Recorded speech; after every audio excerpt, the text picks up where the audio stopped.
la tasa de filtración, mililitros por minuto, que es el resultado, ¿verdad? Mililitros por minuto, tasa de filtración.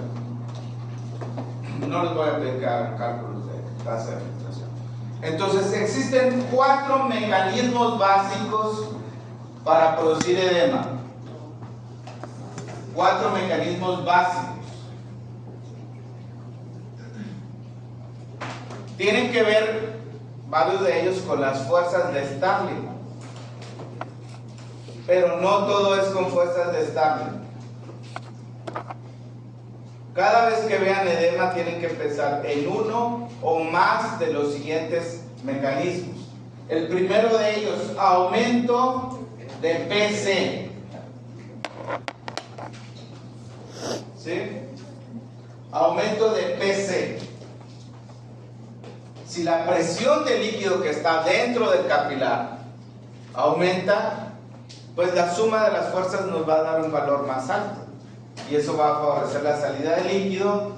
Y si el sistema linfático no logra recuperar todo el líquido que está ahí, se va a quedar el líquido en el intersticio y va a haber edema.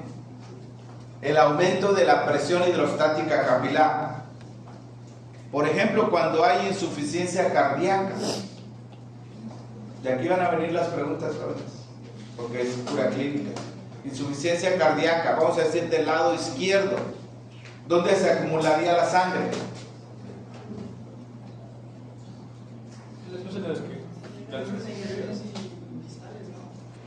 Lado izquierdo, ¿dónde se acumularía la sangre? Si el corazón no bombea suficiente sangre, en las venas pulmonares.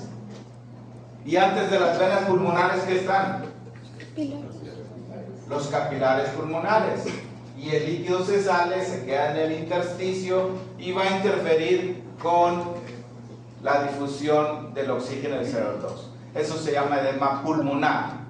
Es una situación que deben de conocer muy bien ustedes. El edema pulmonar, ¿cómo se produce? Había un tercio clínico en el semana pasada. Los papelitos de la semana pasada siguen abiertos, que van a estar abiertos. En el examen.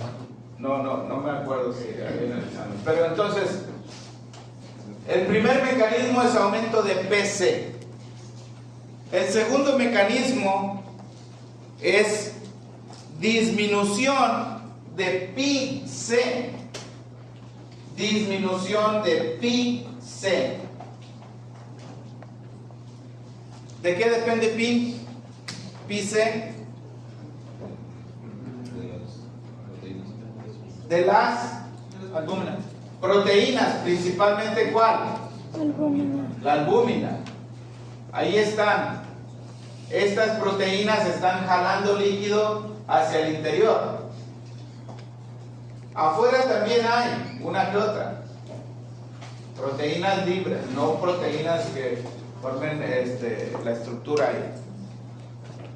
Si disminuye esta fuerza, si disminuye la concentración de proteínas, si disminuye la albúmina, el líquido se va a escapar.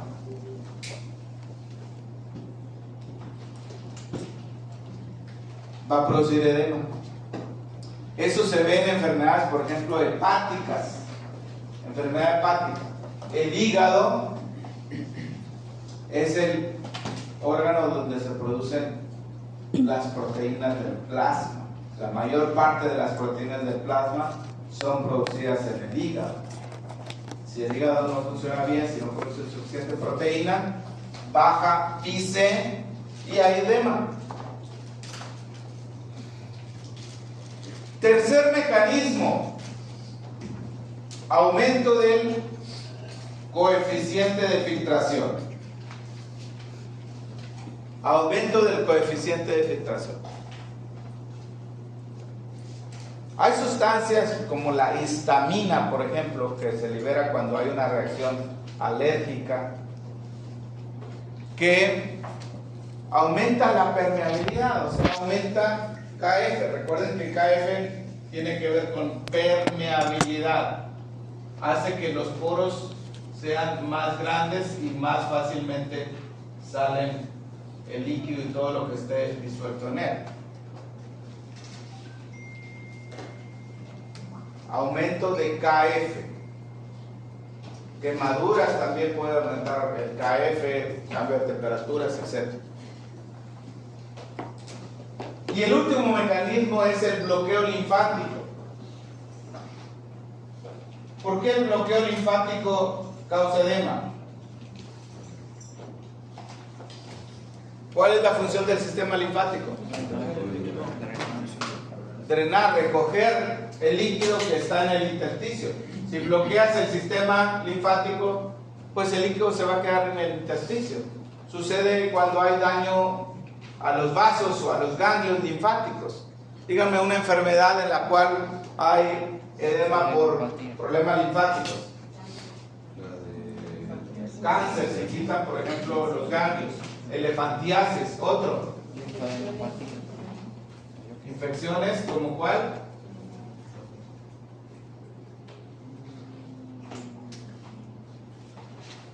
Cuando vean edema, jóvenes, ustedes deben de pasar en la falla de alguno de estos órganos. El corazón, el hígado, los riñones o el sistema linfático. Casi es seguro que uno de estos va a estar involucrado.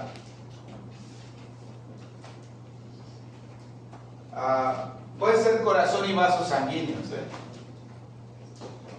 Ya mencioné, por ejemplo, el caso de la histamina, que afecta directamente a los capilares, aumenta la permeabilidad.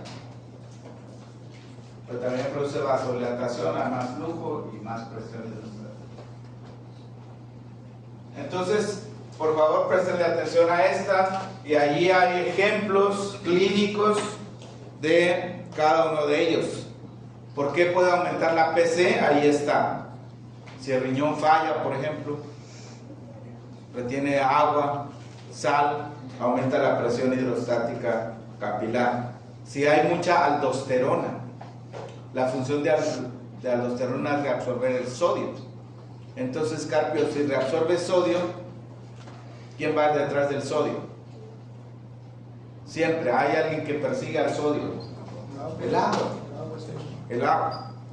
Se aumenta la presión venosa, por ejemplo, si hay obstrucción venosa, si hay un coágulo, si hay varices, por ejemplo, insuficiencia, falla de las bombas venosas, insuficiencia cardíaca, ya lo mencioné, ¿no? Disminución de PICE, pues básicamente pérdida de proteínas, ya sea porque no se producen o porque se pierden en el riñón. ¿Sí? Hay enfermedades renales donde se pierden las proteínas. Aumento de KF, reacciones inmunitarias, toxinas que aumentan la permeabilidad capilar, deficiencia de vitaminas como la vitamina C, infecciones bacterianas y bloqueo linfático, pues están ahí los ejemplos.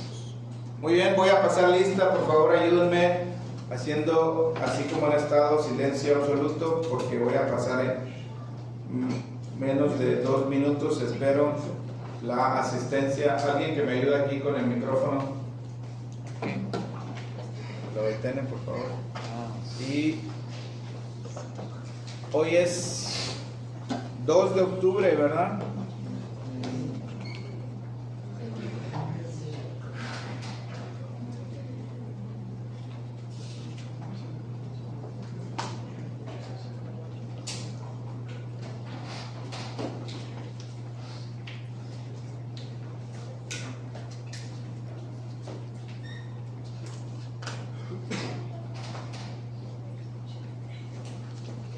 La semana pasada casi no pasé lista.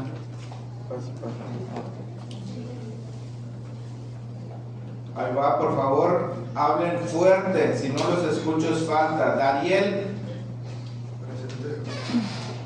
Espérame, esa no es la lista. No sé por qué aparece el año pasado.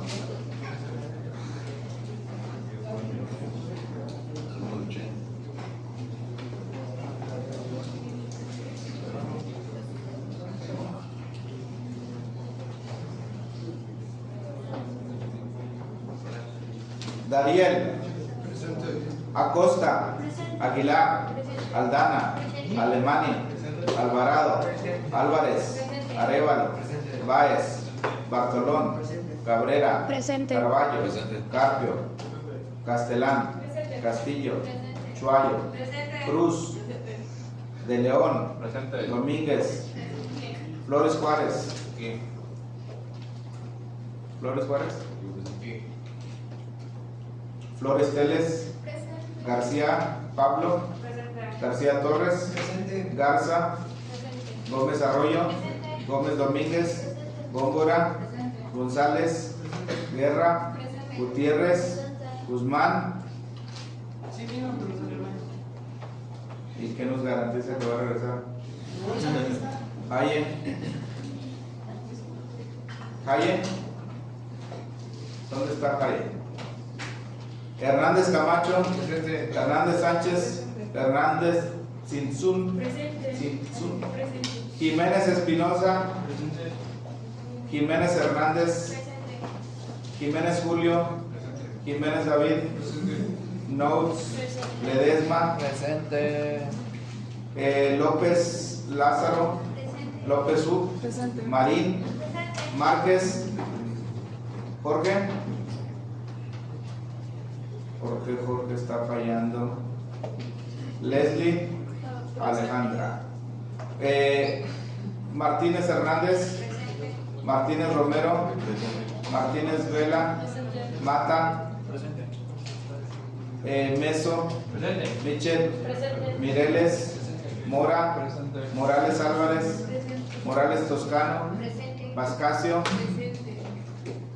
Peraza, Pérez Domínguez, Pérez González, Pérez Vidal, Pineda, Reyes, Roberts, Rojas, Sánchez, Joel,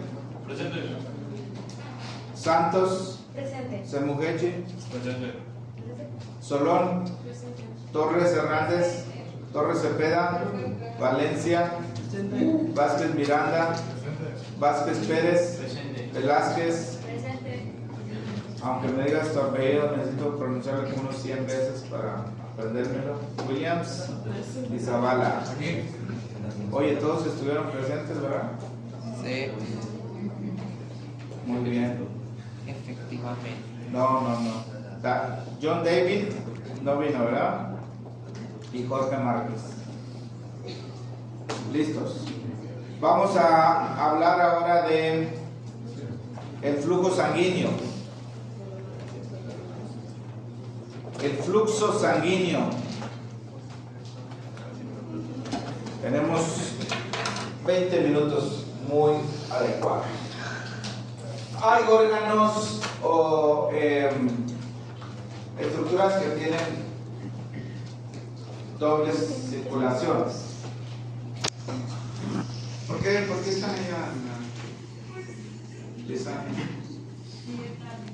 No, ustedes tienen el lugar para eso. Aquí hay uno.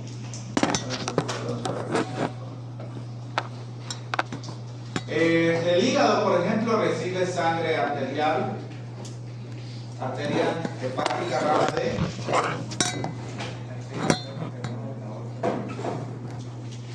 Directo de la aorta. La arteria hepática.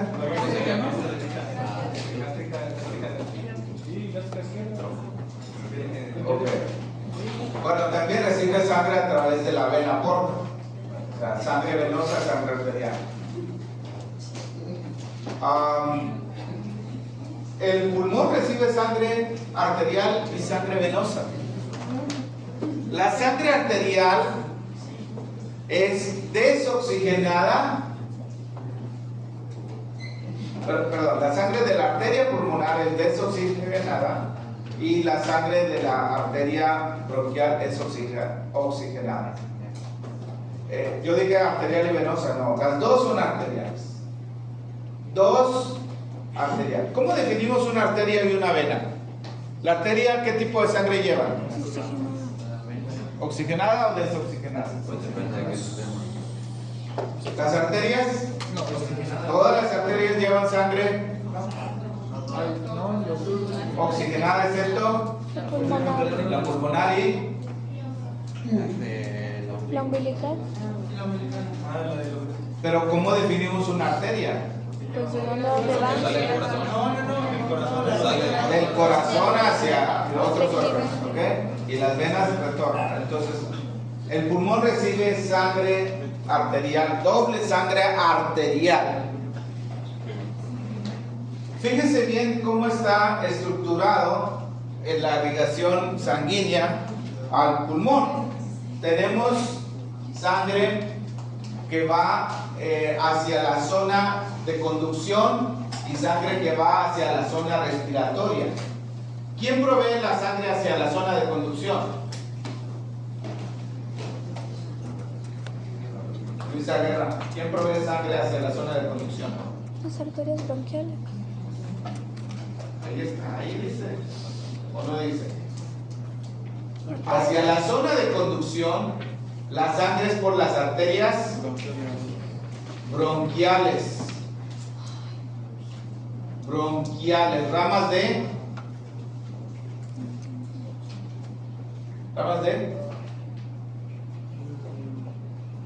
bueno, llevan sangre oxigenada. Y hacia la zona respiratoria La pulmonar. son ramas de la arteria pulmonar. Sangre desoxigenada. Pulmonar.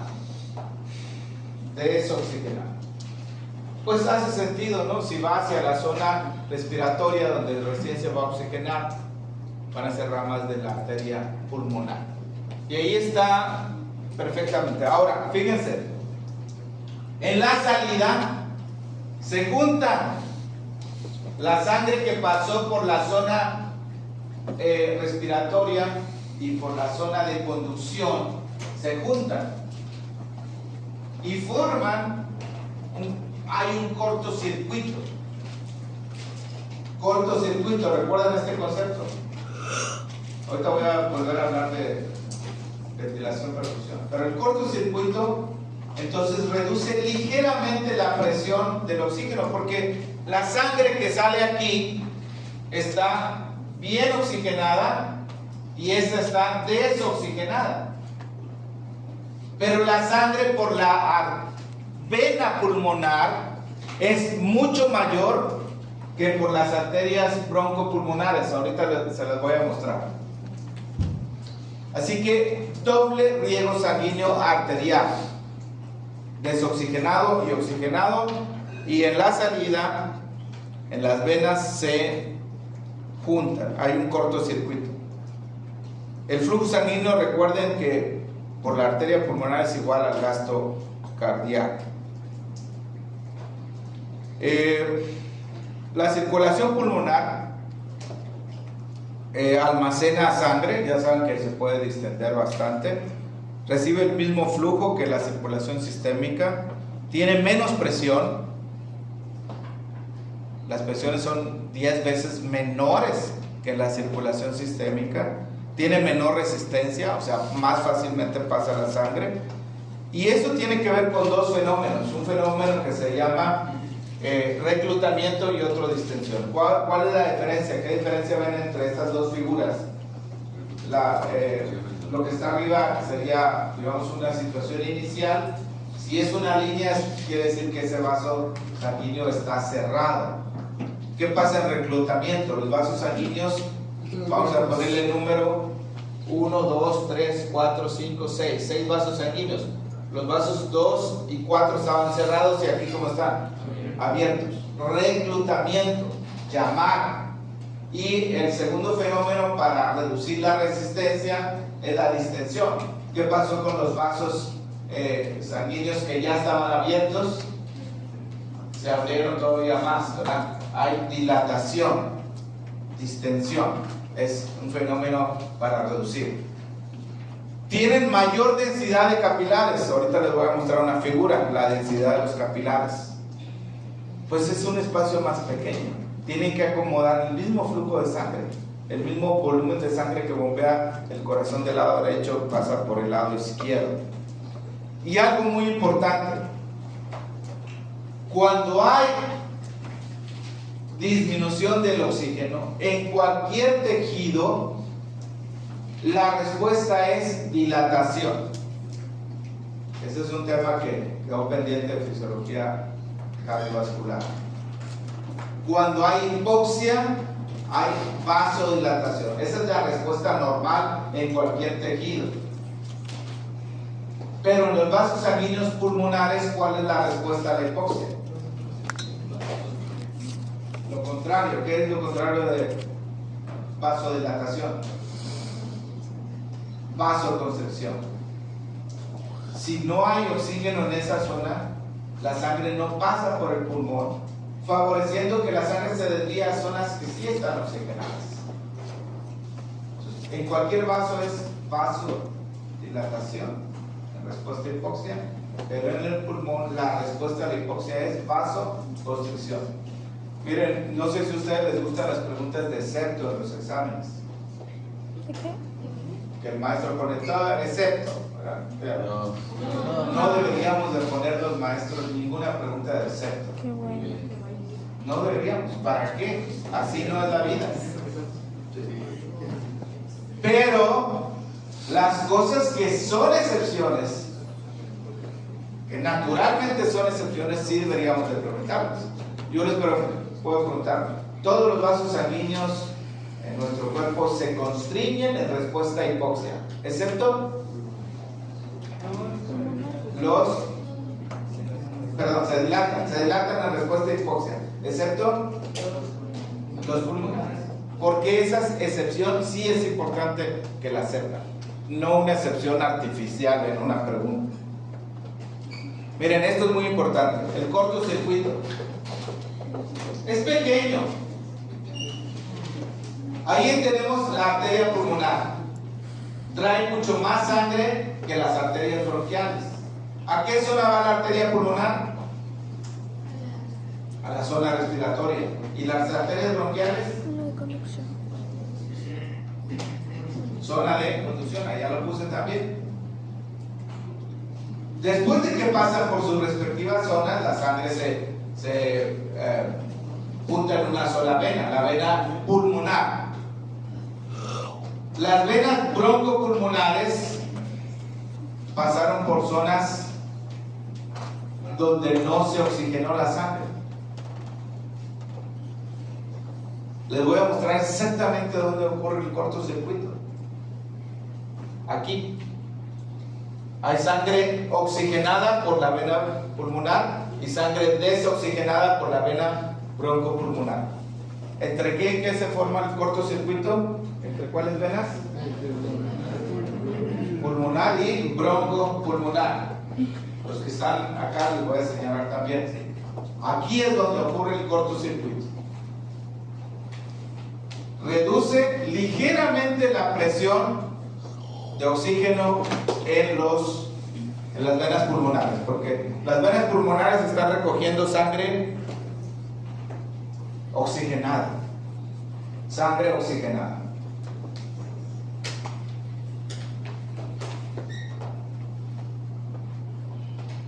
Para esta parte les voy a pedir que se aprendan números. Usualmente yo no les pido que se aprendan números, pero aquí sí. Las presiones de oxígeno, y en el siguiente tema que va a ser mañana, que es virtual, la clase de mañana va a ser por Zoom, porque voy a viajar esta noche a Tampico, así que no puedo llegar temprano. Ok. Vamos a hablar de la sangre venosa sistémica. La sangre venosa sistémica o venosa mixta, sangre venosa mixta, utilizamos la letra V con una rayita encima. La A mayúscula es para alveolar, cuando hablamos de las presiones. La A minúscula es para arterial y la V es para venosa. Pero si ponemos una V con una rayita encima, decimos venoso mixto. ¿A qué se refiere eso de mixto?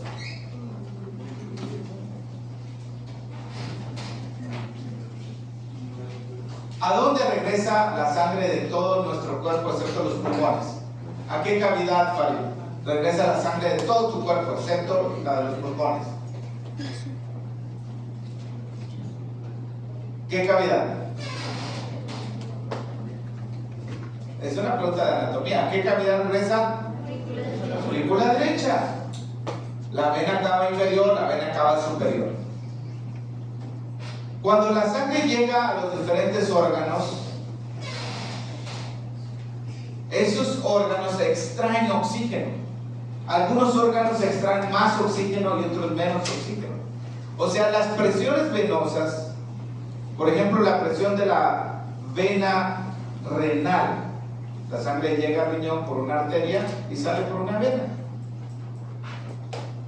Es más alta que la presión de oxígeno en otros órganos, porque el riñón no consume mucho oxígeno. Pero cuando la sangre ya llegó a las venas cavas, pues ya es una mezcla de la sangre venosa que salió de cada órgano. ¿Me entienden? Por eso se llama venosa. ¿Venosa qué? Mixta. La sangre venosa mixta tiene una presión de oxígeno de ¿cuánto? Presión de oxígeno de 40. Ahí está. Sangre venosa sistémica. Cuando la sangre pasa por los capilares pulmonares, pues se oxigena. ¿Y hasta cuánto llega a ser ahí? Más de 100. Un poquito más de 100. 104 dicen algunos libros. ¿Se fijaron? Un poquito más. Pero cuando la sangre se mezcla entre las venas pulmonares y las broncopulmonares, la presión del oxígeno, estamos hablando solamente del oxígeno, se reduce un poquito más, un poquito. ¿Cómo se llama eso, Uriel? Cuando se mezcla la sangre de la vena pulmonar con las venas broncopulmonares. Es muy difícil cuando tienen un examen porque no están ni aquí ni allá. Yo les sugiero que estén aquí. No es que no estén físicamente, o sea, mentalmente no están, es lo que me refiero.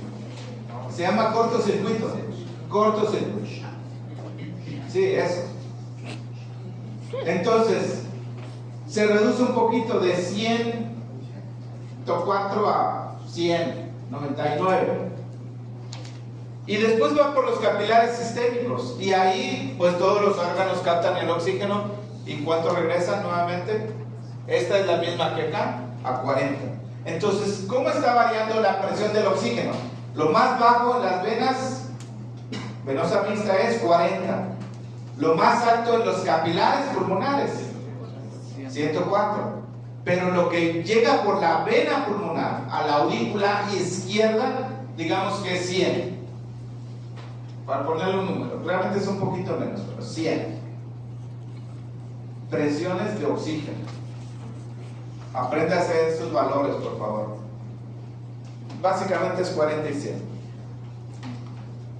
Estos números que ven aquí no son las presiones de oxígeno, son las presiones de la sangre. El oxígeno, pues es un gas, es un fluido y ejerce una presión. En esta figura básicamente quiero mostrarles dos cosas. Uno, la red de capilares. ¿Dónde tenemos mayor densidad de la red de capilares? ¿Sistémico o pulmonar? Pulmonar. Millones de capilares en menos espacio, pues la red es más densa. Y lo que dije hace un momento, ¿dónde están las presiones más altas? ¿Lado izquierdo o lado derecho? Miren, comparen la presión 120 contra 25. ¿Cuánto es 120 entre 25? Yo dije 10 veces hace rato, no, son 6 veces. 6 veces. 120 entre 25 son 5 ya. que las presiones del lado izquierdo van a ser mayores que las presiones del lado derecho. ¿Dónde es el punto más bajo de la presión? ¿En una arteria o en una vena o en un capilar? ¿Dónde es más baja la presión? ¿Arteria, vena o capilar? Se los dije a propósito para que cayeran en la trampa. Las arteriales. El orden es arteria, capilar, vena. ¿Dónde es la presión más baja? Siempre en las venas. La presión en las venas siempre va a ser menor que en los capilares. La presión en las venas siempre va a ser menor que los capilares. Miren la presión capilar sistémica. ¿Cuánto es? 20. Y en las venas, aquí que llega a la aurícula, pues es muy baja. ¿Sí? Llega a ser 0. Acá la presión media entre 8 y 12, ¿cuánto sería? 10. Y acá entonces 5. Siempre las presiones capilares son más altas que las venosas, o venosas menores que las capilares. Ahí está, pues es nada más la presión de las aorta comparada con la presión de la arteria pulmonar. Es similar, tiene una muesca dicrótica, solamente que los valores son menores. Muy bien, nos quedan 5 minutos, jóvenes. El flujo sanguíneo no es homogéneo. El flujo sanguíneo pulmonar no es homogéneo. El flujo sanguíneo pulmonar no es homogéneo. Cuando una persona está de pie, hay más flujo en la parte superior, que le llamamos el ápice o el vértice del pulmón. Hay menos flujo en el ápice que en la base del pulmón. Y esto tiene una explicación, ahorita voy a hacerlo, pero tenemos dos tipos de vasos: los que están sometidos a la presión alrededor de ellos, la presión del aire, que se llaman vasos alveolares, y los que no están sometidos a la presión del aire se llaman vasos extraalveolares. Recuerden que hay muchos capilares en el pulmón. Entonces, voy a repetir lo que dije hace un momentito. Si consideramos el pulmón como un triángulo, pues este sería el vértice o ápice. Vértice o ápice. Y esto sería la base. Cuando la persona está de pie, hay más flujo aquí, más flujo sanguíneo, y aquí hay menos flujo sanguíneo. ¿Dónde hay más flujo sanguíneo? ¿Base o ápice? En la base. Por favor, recuerden esto porque voy a hablar un poquito más de más flujo sanguíneo en la base.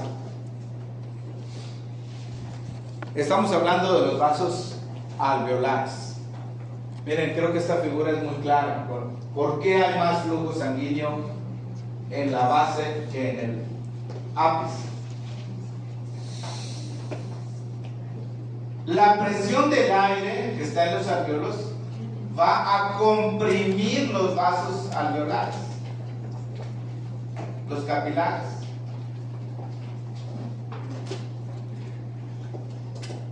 Si la presión de la sangre es menor que la presión del alveolo, pues el vaso sanguíneo se va a colapsar.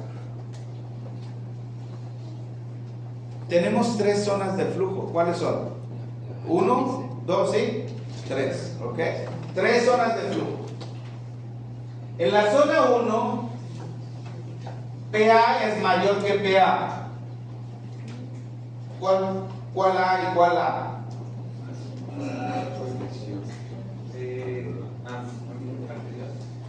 La A mayúscula de qué es? Alveolar. La presión alveolar es mayor que la presión arterial. Ahí lo ves. Entonces, si la presión del alveolo supera la presión de la sangre, ¿qué pasa con el vaso sanguíneo? La presión alveolar está fuera del vaso sanguíneo.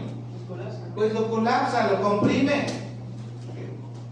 ¿Y si lo comprime va a haber flujo, Aarón? No. Zona 1 no hay flujo. ¿Por qué no hay flujo? Porque la presión alveolar es mayor que las presiones sanguíneas, arterial y venosa. Hay 3 presiones sanguíneas: arterial, capilar y venosa. Zona 2. ¿Qué pasa con la presión arterial? Ya estamos a nivel del corazón. Eso tiene que ver con un asunto de posición también, ¿no? ¿Qué pasa con la presión arterial en la zona 2? Aumentó y superó a la presión alveolar. Ahora el flujo sanguíneo, por lo menos en la sístole, el flujo sanguíneo puede pasar sangre a través del vaso sanguíneo. La presión arterial es mayor que la presión venosa. Siempre, ¿verdad? La arterial va a ser siempre mayor que la venosa.